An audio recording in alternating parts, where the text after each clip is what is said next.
Kapag dumaraan tayo sa matinding unos ng buhay, sakit, problema, pagkalugi o pag-iisa, madali tayong mawalan ng pag-asa. Pero kapatid, tandaan mo ito, ang unos ay hindi ang katapusan ng kwento mo.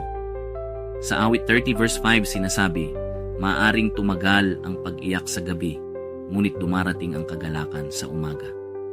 Ang Diyos ay hindi lang Diyos ng liwanag, siya rin ay Diyos kahit sa gitna ng dilim.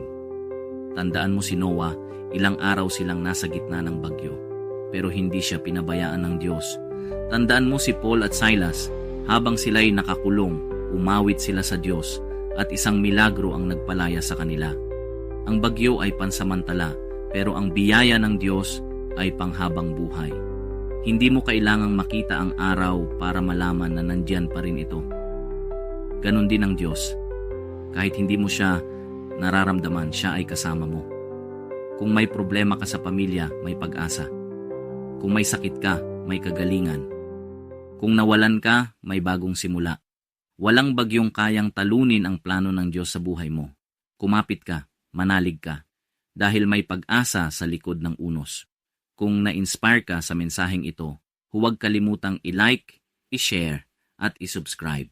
Dito lang sa Pag-asa mula sa Biblia.